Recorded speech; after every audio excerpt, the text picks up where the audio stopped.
The Sergeant at Arms announces the presence in the chamber of the Honorable Tulsi Gabbard of Hawaii, a member of the House Armed Services Committee.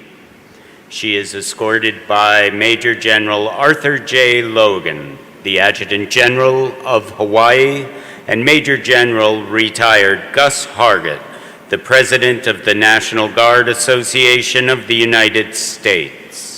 Will the Sergeant at Arms please escort our distinguished guest and her party to the platform?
Our next guest is another trailblazer. She was one of the first female combat veterans in Congress.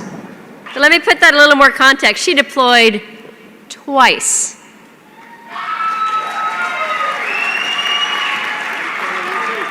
Both times as a volunteer. But today she's a leading voice in the Democratic Party on defense issues. So without further ado, Hawaii Army National Guard Major Tulsi Gabbard. Thanks so much for joining us. Thank you. Aloha. Come on, Hawaii, I can't hear you. Thank you very much.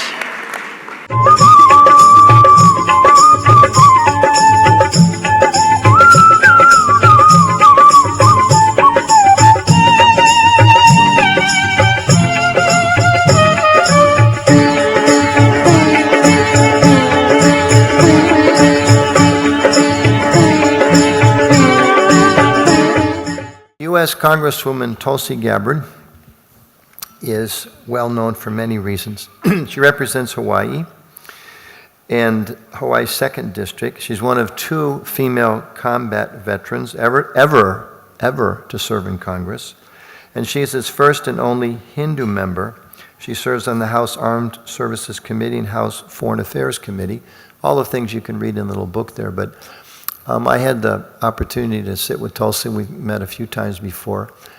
And just as a disciple, a student of Swami Prabhupada and the Vaishnava tradition, I just want to say that I think Prabhupada, Tulsi is inspired by Prabhupada's teachings. Some of you may have seen some of her videos that she's released on Diwali and Janmashtami, Krishna's birthday, Janmashtami, or Diwali, the Hindu New Year.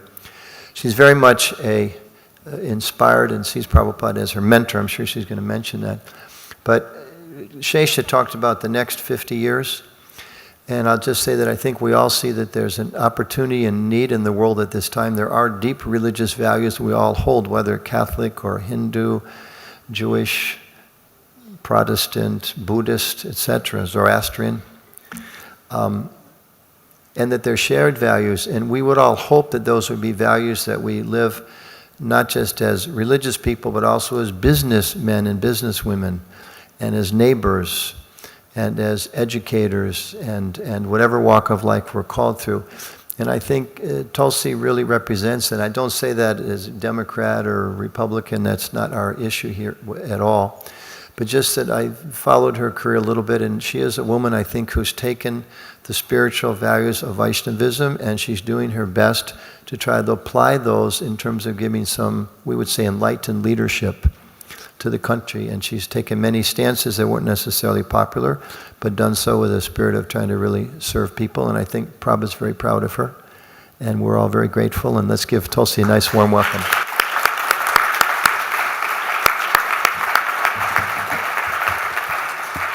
Aloha, namaste. Jai Shri Krishna. I know it's late, but come on, guys. Jai Shri Krishna. Thank you.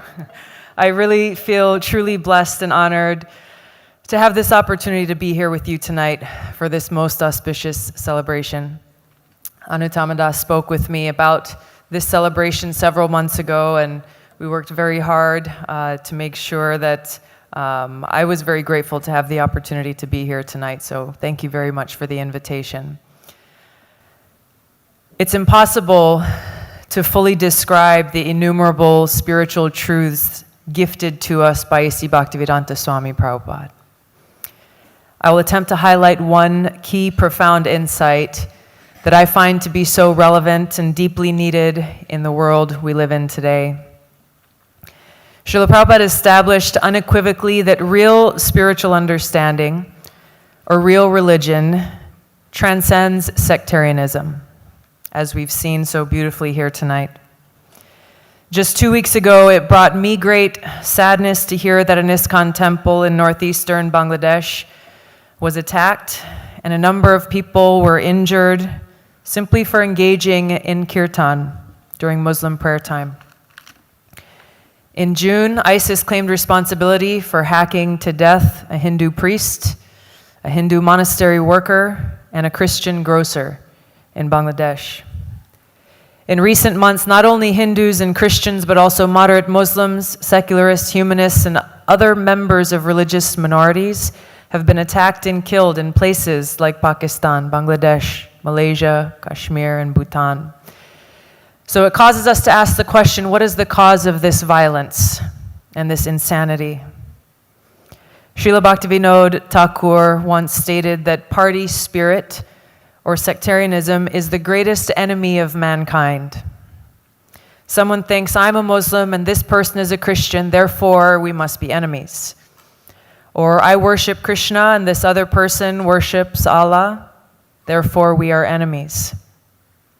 This gang mentality is rooted in ignorance of our spiritual identity, our eternal loving relationship with the Supreme Lord and with each other.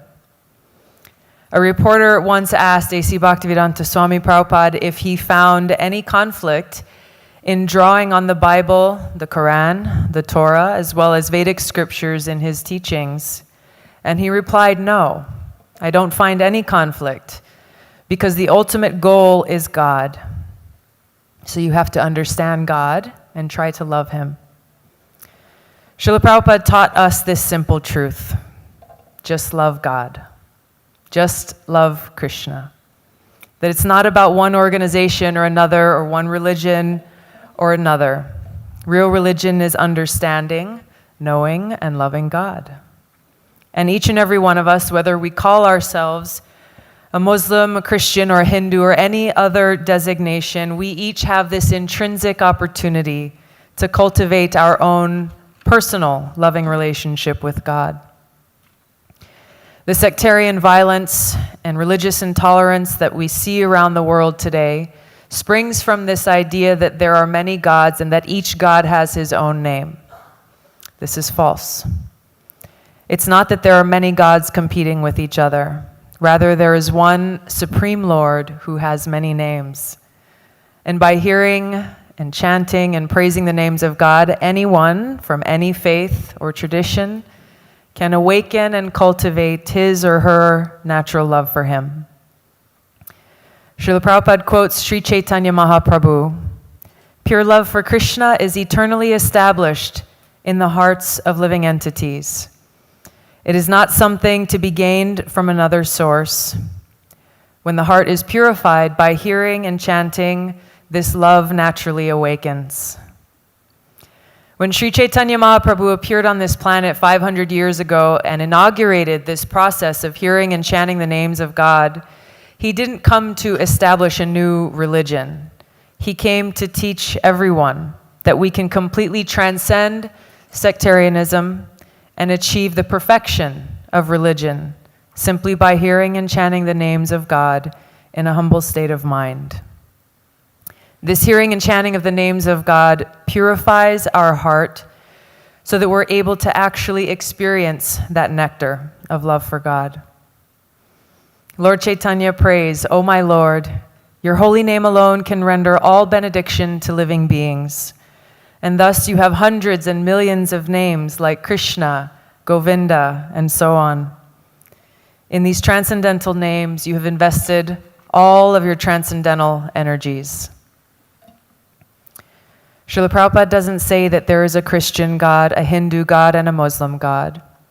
He doesn't say that we should call God Krishna and not Allah. God is one. He has many names which are based on his different qualities and different pastimes. We must realize and act on this fact if we want to transcend the fear and hatred that is rooted in sectarianism. By coming together and singing the names of God, we can reawaken that love for God that lies dormant in our hearts and our natural affection for each other. Motivated by this love and compassion, we can then use our own lives to work for the well-being of others.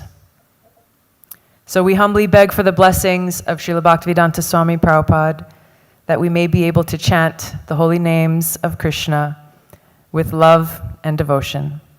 Jai Shri Krishna.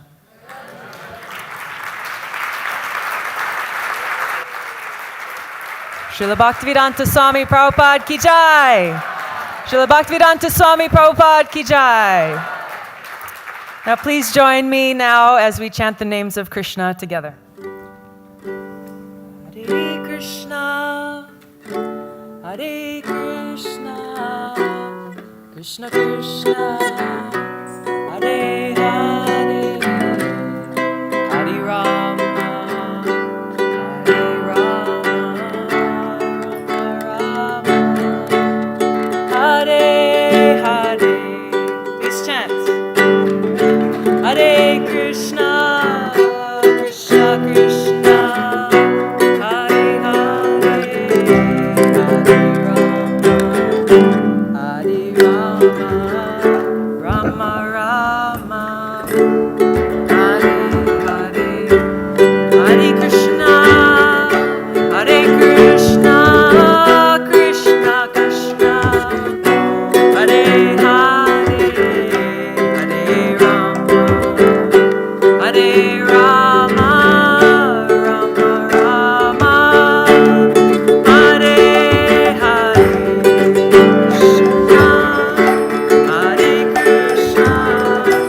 Krishna, Krishna, Hare Hare, Hare Rama,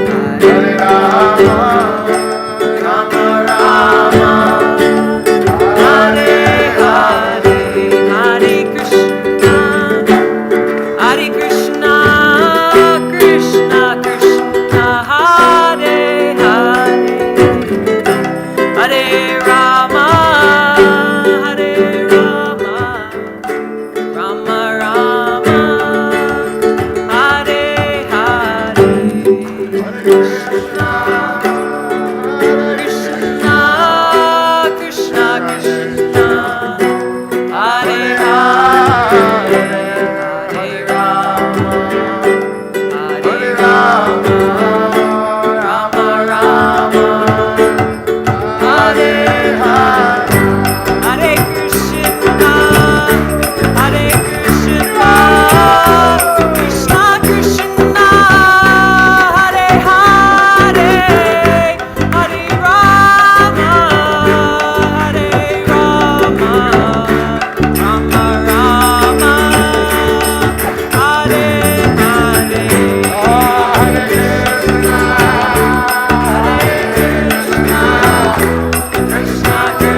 Krishna, Haribol.